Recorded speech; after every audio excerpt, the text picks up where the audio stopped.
Negara Kesatuan Republik Indonesia memiliki keanekaragaman dalam semua aspek kehidupan, baik suku, bangsa, bahasa, agama, ras, dan golongan.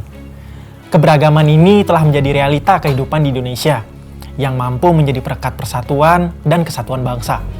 Dengan spirit Kebinekaan Tunggal Ika, fakta membuktikan adanya kebersamaan dari seluruh suku bangsa yang bergerak melawan penjajah dan turut memperjuangkan kemerdekaan Indonesia. Kebinekaan merupakan sebuah hakikat realitas yang sudah ada dalam kehidupan bangsa. Sedangkan Ketunggalikaan merupakan cita-cita kebangsaan yang sampai saat ini masih diperjuangkan. Realitas objektif menunjukkan bahwa masyarakat Indonesia memiliki keanekaragaman yang tinggi. Keanekaragaman masyarakat Indonesia dapat ditemukan dalam berbagai bidang kehidupan, baik keanekaragaman di bidang politik, ekonomi, sosial, budaya, geografis, dan lainnya. Indonesia dijuluki sebagai masyarakat yang multi etnik, multi religi, dan multikultural. Singkatnya, Indonesia adalah bangsa yang majemuk atau plural society. Keanekaragaman maupun kesatuan Indonesia adalah kenyataan sekaligus persoalan. Kebinekaan Indonesia secara sepintas memang terlihat jauh lebih menonjol daripada kesatuannya.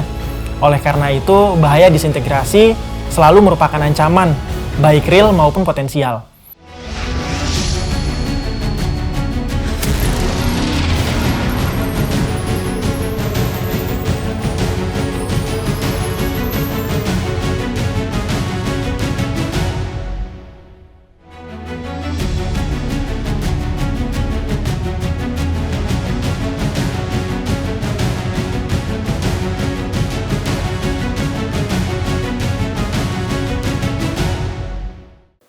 Assalamualaikum warahmatullahi wabarakatuh. Selamat datang di program Sinar Indonesia, Spirit Islam dan Narasi Ramah untuk Indonesia. Saat ini sudah hadir bersama saya Bapak Haji Denny Sanusi, BA, selaku Sekjen dari LPOI, dan juga beliau ini adalah ketua dari salah satu ormas Islam, PITI, Persatuan Islam Tionghoa Indonesia. Selain itu, beliau juga aktif sebagai cendekiawan Muslim Indonesia. Untuk diskusi kali ini, kami akan berdiskusi terkait merajut kembali spirit Kebinekaan Tunggal Ika. Dari Bapak, ini sebelumnya nih Pak, sekarang kesibukannya apa nih Pak? Selain yang kegiatan sebagai Ketua, Sekretaris Jenderal, apalagi nih Pak? Ya, Assalamualaikum warahmatullahi wabarakatuh. Waalaikumsalam warahmatullahi Terima kasih wabarakatuh. atas kesempatan ini. Memang sebagian besar saat ini saya bergerak di bidang sosial dan keagamaan. Dan istilah lebih ke arah dakwah. Jadi untuk hal-hal yang lain yang dulu mungkin sebelum ini kita juga sebagai kepala rumah tangga punya bisnis, ya, punya untuk beri nafkah. Tapi untuk saat ini urusan bisnis, urusan dunia kita udah lebih ke arah dikesampingkan lah.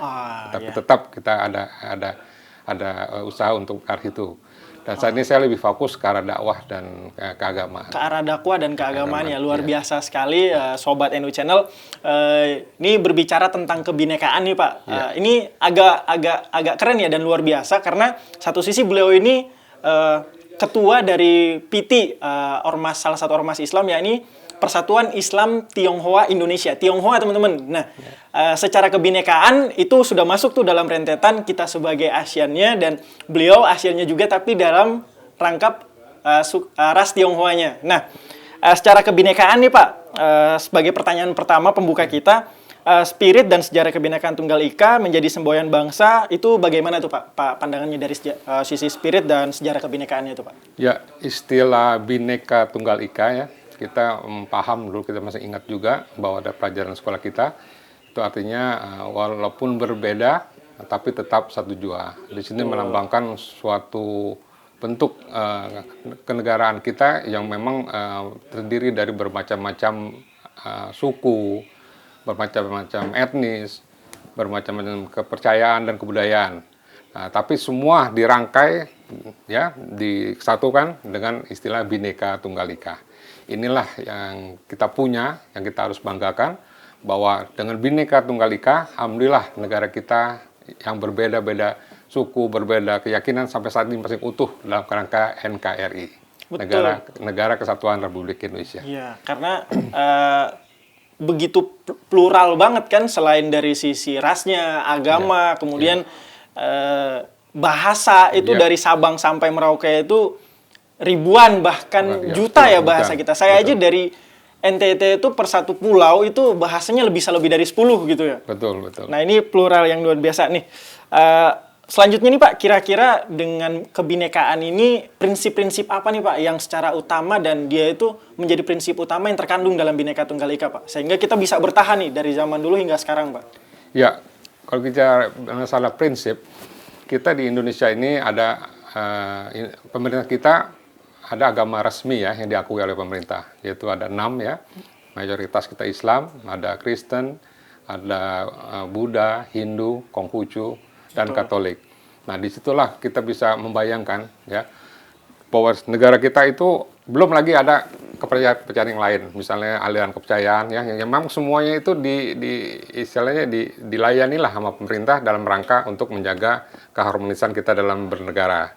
Nah itulah salah satu yang kita juga sekali lagi bersyukur bahwa pemerintah melalui Departemen Agama benar-benar kita ini sebagai masyarakat diperhatikan sekali, walaupun dalam hal-hal tertentu kita berbeda keyakinan ya, dan berbeda juga kebudayaan, dan juga berbeda antara etnis kita satu sama lain.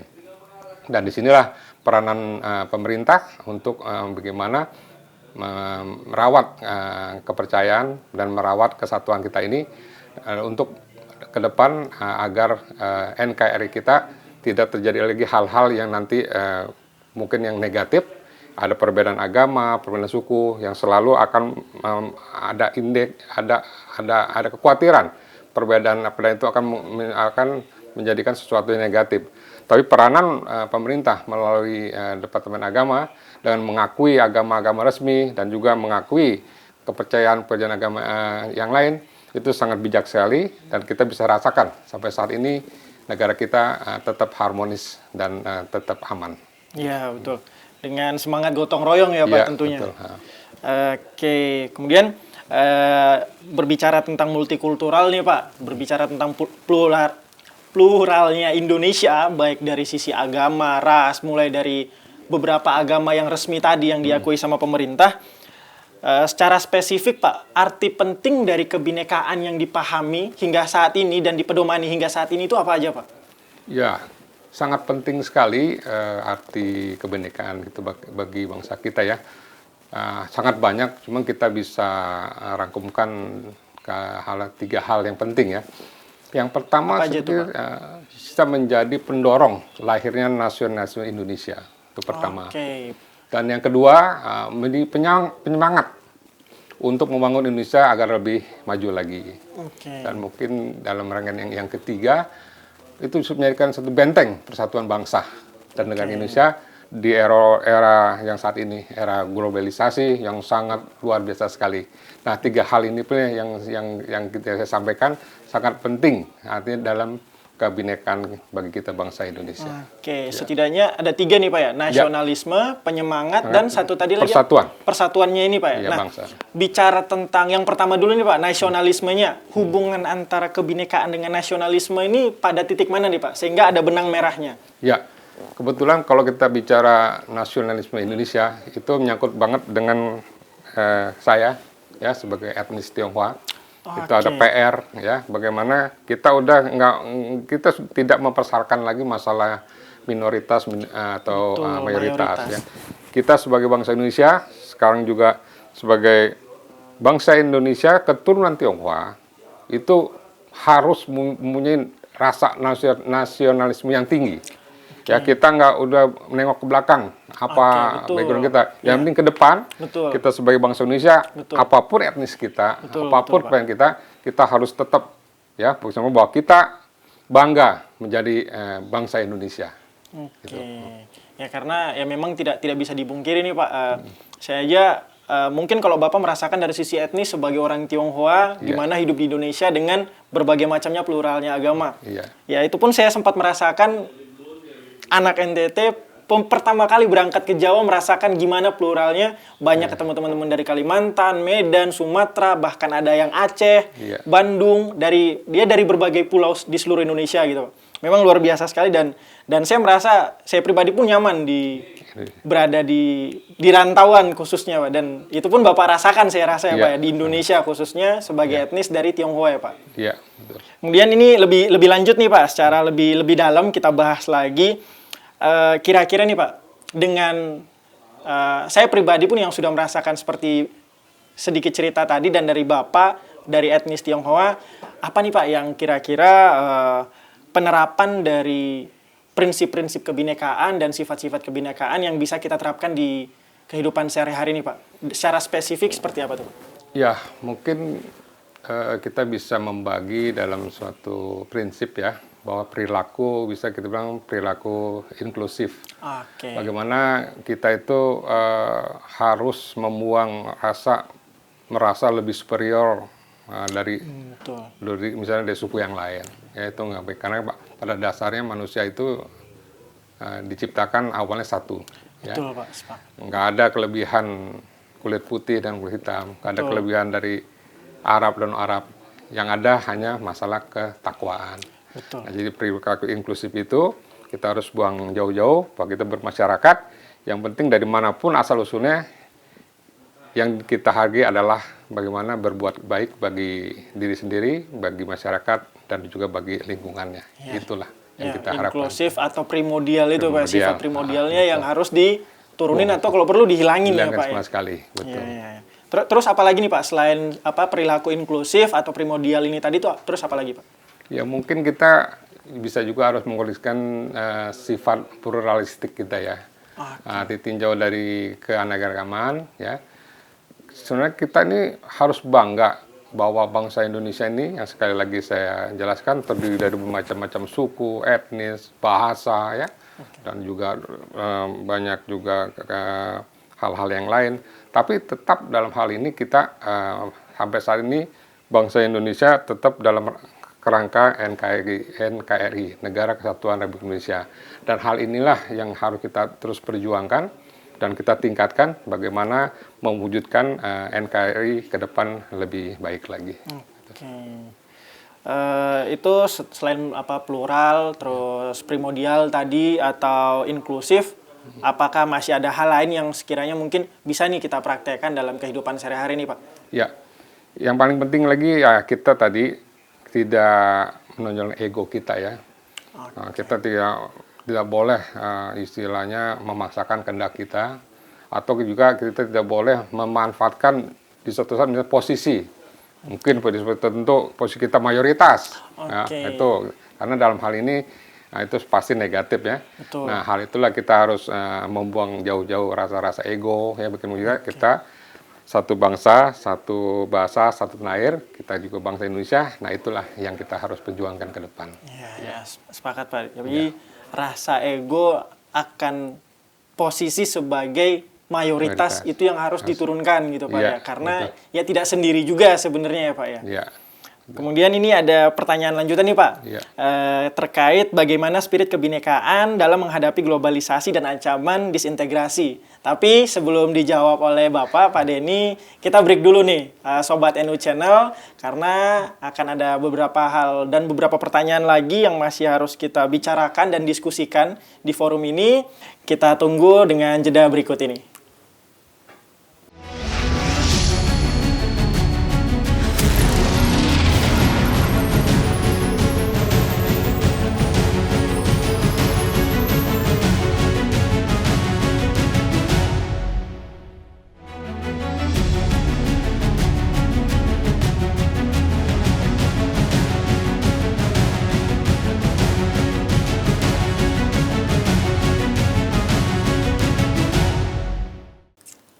Kembali lagi bersama saya dalam program Sinar Indonesia. Baik, Bapak Haji Denny, tadi ini kita udah membahas tuh tentang spirit kebinekaan dan prinsip-prinsip kebinekaan, terus penerapannya di kehidupan sehari-hari. Ini sebagai pertanyaan lanjutan yang agar lebih dalam nih, berbicara tentang globalisasi dan kita sekarang berada di era globalisasi. Bagaimana nih, Pak, kekuatan spirit kebinekaan dalam menghadapi globalisasi? Terlebih lagi ancaman disintegrasi, Pak. Itu gimana, Pak? Ya, saat ini kita tidak bisa menolak ya, membendung arus globalisasi yang sangat deras sekali. Yang penting bagi kita, bagaimana kita menfilter, menyaring ya pengaruh-pengaruh dari globalisasi itu untuk kita dan untuk bangsa kita dan untuk juga negara kita. Yang baik-baik ya is okay, kita bisa tiru ya, kita bisa manfaatkan. Tapi di sisi lain hal-hal yang negatif itu ya pasti kita abaikan. Kita pasti berbeda kebudayaan, ya, berbeda karakter dan berbeda dalam hal-hal yang memang tidak cocok ya pengaruh-pengaruh globalisasi untuk kehidupan negara kita. Dan untuk itulah kita perlu memilah-milah mana yang positif kita akan lanjutkan, yang tidak ya kita singkirkan.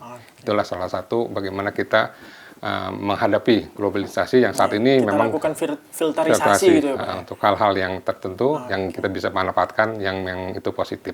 Gitu. Selain filterisasi nih Pak, apalagi nih Pak langkah yang bisa kita ambil dengan spirit kebinekaan yang kita punya Pak? Ya, kita mungkin masih ingat bagaimana dulu orang tua kita, ya, penduduk kita, ada semangat gotong royong yang sampai saat ini kelihatan udah hampir punah. Betul. Nah, itulah yang kita harus ingatkan lagi, kita tumbuhkan lagi, kita contohkan. Betul. Bagaimana dulu pendahulu kita, ya, semangat gotong royong itulah yang menjadikan kita itu sampai saat ini negara kita masih eksis. Ya, bersatu itu Pak. Bersatu. Nah, bagaimana pengaruh-pengaruh yang negatif itu saat ini kita singkirkan, ya kita ingatkan lagi dan kita beri contoh bagaimana dulu orang tua kita satu kesatuan dalam bergotong royong untuk menuju hal-hal yang lebih baik. Kita kira begitu. Tadi dari gotong royong, filterisasi kita gotong royong, terus spirit apa lagi nih Pak yang bisa kita berikan nih, kan kayak kita membangkitkan, karena dari sisi gotong royong itu memang sudah agak meredup ya Pak ya. Yeah. Nah itu gimana tuh untuk turut membangkitkan gotong royong kita ini gimana nih Pak? Kita mengingatkan dan sekaligus juga kita menyontohkan. Okay. Nah di kami kebetulan saya juga di forum FKUB ya, forum kebangsaan itu bagaimana kita ada membuat itu kampung kerukunan namanya. Kampung kerukunan. Nah, apa tuh Pak kampung kerukunan? Bagaimana kita mencontohkan di situ dalam satu kelurahan, satu RW, kita bikin suasananya masyarakat itu benar-benar rukun. Bagaimana ditonjolkan gotong royong, anak-anak mudanya juga ada keseniannya, ada olahraganya, ada seni-seni tari. Nah itu dari semua etnis, dari semua yang beragama bersatu. Dinamakan kampung kerukunan. Ditonjolkan tuh semua kerukunan. Ada hari besar apa, panitianya bareng. Nah, ada kegiatan apa, sosial, ya. Kita baksos. Nah itulah kampung kerukunan. Itu yang saat ini diperlukan untuk bangsa kita. Betul. Bagaimana kampung satu nanti menunjukkan dan akan merembet ke kampung lain. Oke. Gitu. Jadi ini sebuah program ya Pak. Program sebenarnya. dan programnya itu kampung kerukunan. Nah, kami di FKUB sudah melakukan itu dan dijadikan suatu jadi kegiatan nasional. Bagaimana nanti kita 3 bulan sekali kampung dan kampung berlomba.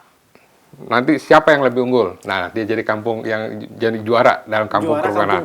Nah, nanti 3 bulan lagi kemana gitu. Iya, selain memperoleh kerukunannya, ada apresiasi tersendiri juga ya Pak. Betul, dapat hadiah, macam. Jadi ada reward lah untuk mendorong semangat gitu. Seluruh masyarakat ya menang ya istilahnya Pak dalam menjadi kampung paling rukun. Jadi ada penilaian dari kami. Oh gitu. Kerukunan itu nanti dari segi misalnya dari segi bermasyarakat, bertetangga. Kerukunan dilihat juga dari aktivitas sosialnya, anak-anak mudanya gitu. Nah itu yang kita nilai. Akhirnya kita bandingkan. Nah RT inilah, kelurahan inilah yang bulan ini juara menjadi kampung kerukunan. Oke. Gitu. Itu berarti kalau kita bahas untuk terkait kampung kerukunan tadi dalam prinsip-prinsip kebinekaan, untuk hal yang lebih dalamnya lagi itu kan kita berbicara tentang merambatnya program ini ke ranah pemerintahan nih Pak ya. Iya. Nah itu gimana nih dari konstitusi menjamin dan mewadahi keseluruhan prinsip-prinsip kebinekaan ini tadi Pak, mulai dari filterisasi, gotong royong, sampai kita membahas ada sebuah program yang namanya kampung kerukunan ini Pak. Itu gimana tuh Pak? Ya, kalau secara institusi sebenarnya kalau kita ingat itu dalam konstitusi kita ada. Ya, itu terang kalau saya ingat dalam UUD 45 ya, pasal 32 ayat 1 yang mungkin berbunyinya kurang lebih bahwa negara itu menjamin ya kebebasan bermasyarakat, memelihara dan mengembangkan nilai-nilai budaya. Ya kurang lebihnya gitu. Jadi negara menghormati dan memelihara bahasa daerah dan juga sebagai kekayaan budaya nasional. Itulah secara konstitusi negara turun langsung menjamin ya bahwa apa-apa yang positif dari masyarakat itu dilindungi oleh negara. Dan masalah ini saya tambahkan juga Bhinneka Tunggal Ika itu juga saat ini harus lebih dikedepankan karena bagaimana perkat kita itu saat ini memang ada masukan-masukan yang negatif lah yang membuat kita sedikit pudar. Nah, makanya saat ini tugas-tugas kita apalagi sebagai pemuka agama ya pemuka masyarakat untuk selalu mengingatkan bahwa kita punya pegangan yang sangat ampuh. Nah itulah namanya Bhinneka Tunggal Ika. Bhinneka Tunggal Ika. Iya, Tunggal Ika. Berarti bicara tentang Bhinneka Tunggal Ika itu kan tidak akan terlalu terlepas yang dari namanya kita berbicara tentang toleransi, Pak ya. Betul. Ini toleransi ini istilah yang kerap kali menjadi polemik. Betul. Ya, perdebatan per ada hari besar atau per ada kegiatan tertentu atau bahkan mungkin pendirian rumah ibadah. Kata toleransi ini sering digaung-gaungkan. Nah, untuk prinsip kebinekaan dengan toleransi ini hubungannya gimana nih Pak secara spesifik sebenarnya? Iya, sebenarnya dalam bentuk kebinekaan itu hubungan dengan toleransi, saya sebagai keyakinan saya sebagai pemeluk agama Islam dan saya pernah baca sejarah itu sudah dicontohkan oleh junjungan kami ya di Islam. Kita punya nabinya Nabi Muhammad SAW waktu zaman beliau di kota Madinah itu benar-benar beliau tuh memperlihatkan toleransi yang sangat tinggi. Dulu itu di kota Madinah itu bermukim tuh banyak, ada Islam, ada Kristen, ada Yahudi ya. Dan itu mereka bermasyarakat secara harmonis gitu. Nah, itulah bentuk toleransi. Beliau menyontohkan bagaimana beliau sebagai seorang nabi beragama Islam, tapi sangat toleransi dengan masyarakat yang lain yang beragama Yahudi dan Kristen, sangat menghormati. Dengan adanya Piagam Madinah itu ya Pak ya? Terus tercetus dalam Piagam Madinah. Itu sebenarnya contoh yang mutlak ya, bahwa nggak usah cari yang lain-lain lah. Ya, itu pegangan kita, bagaimana kita nanti dengan Piagam Madinah itulah kita nanti bermasyarakat bernegara mengikuti contoh beliau Sunnatullah benar-benar menjaga secara utuh kesatuan negara.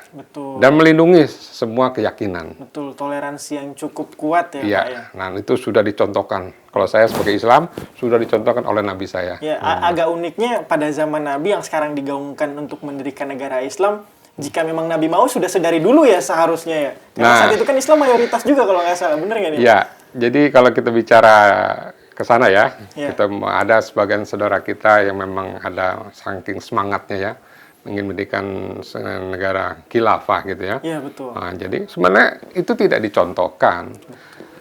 Piagam Madinah itu waktu beliau sebagai nabi dan juga sebagai, jadi beliau itu kan posisinya luar biasa unik. Sebagai pengusaha juga sebagai pimpinan agama dan pimpinan negara beliau waktu itu ya. Nah waktu beliau nggak mencontohkan mendirikan negara Islam, tapi yang dicontohkan beliau negara yang prinsip-prinsip Islam kalau itu dijalankan. Kalau bilang negara Islam pasti waktu itu Yahudi Kristen nggak ada. Betul. Itu muncul nggak ada. Begitu kan ada kan. Betul. Berarti di sini bukan negara Islam. Kalau negara Islam itu kan khilafah itu semua Islam. Betul. Kan? Ya. Nah, tapi beliau nggak menyontohkan. Ya, betul. Nah, cuman prinsip-prinsip yang diajarkan dalam agama Islam melalui kitab suci Al-Quran itu dijalankan untuk kita yang Muslim dengan istilah lakum dinukum waliyadin, agamamu agamaku, ya kan? Betul. Itu benar-benar dipraktekkan beliau. Dan alhamdulillah contohnya zaman kemasan beliau kan dari Islam yang nggak terkenal sedikit sampai sekarang. Ya, betul. Nah, itu yang kita harus pegang dan juga sebagai suatu contoh ya yang mutlak sebagai bimbingan kita untuk negara kita NKRI ke depan. Nggak usah nyari-nyari metode apa lagi, itu aja.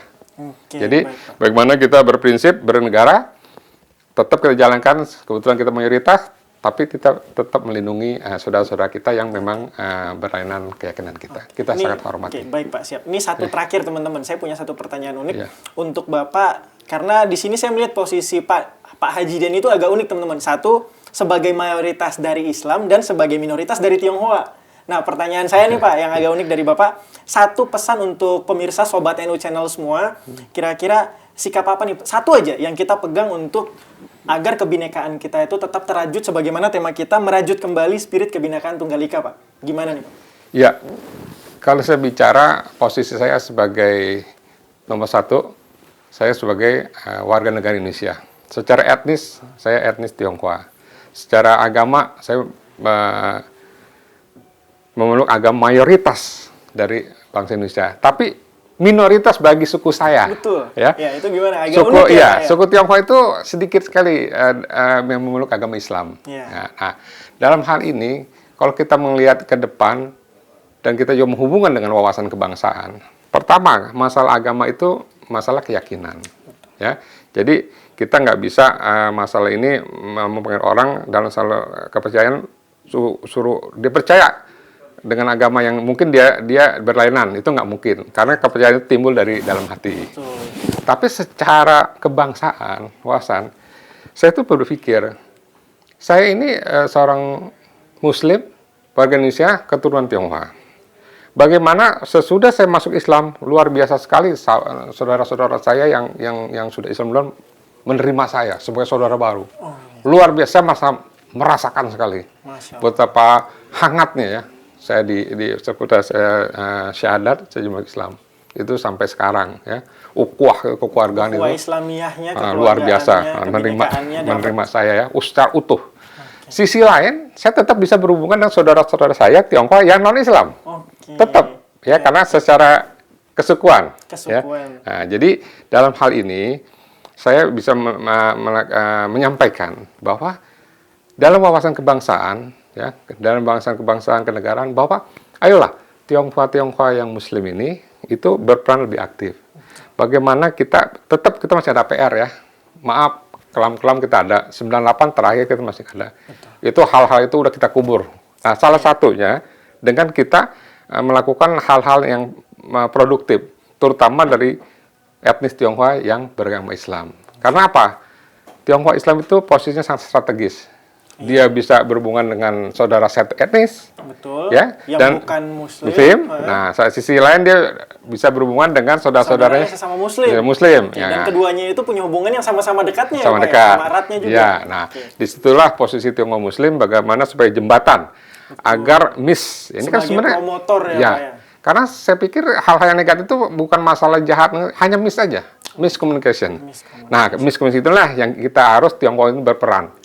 Bagaimana supaya hal-hal ini tidak timbul lagi dan ke depan kita menatap masa depan ya, sama-sama membangun negara Republik Indonesia yang kita cintai ini, yang kita sangat cintai ini, untuk ke depan kita bisa lebih baik lagi.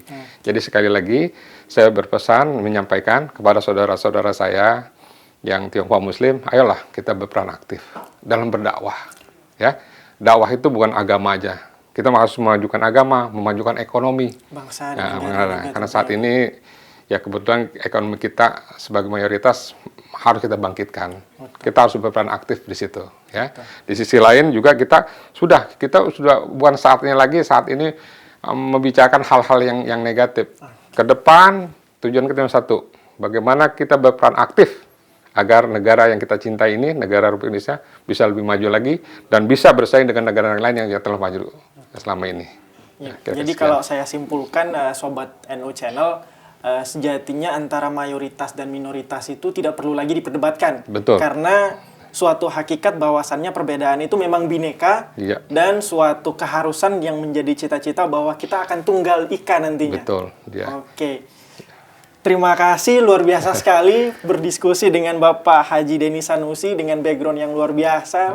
Tionghoa, Sekjen, kemudian aktif di Cendekiawan Muslim ya Pak ya. Alhamdulillah. Ya luar biasa ya, kerasa banget. Ketua PITI juga Persatuan ya. Islam Tionghoa Persatuan Indonesia. Islam Tionghoa Indonesia. dengan tema pembahasan kita merajut kembali spirit kebinekaan Tunggal Ika. Ya. Terima kasih Bapak Haji Sama-sama. Denny. Demikian Sobat NU Channel, pembahasan kita dalam program Sinar Indonesia. Terima kasih. Wassalamualaikum warahmatullahi wabarakatuh.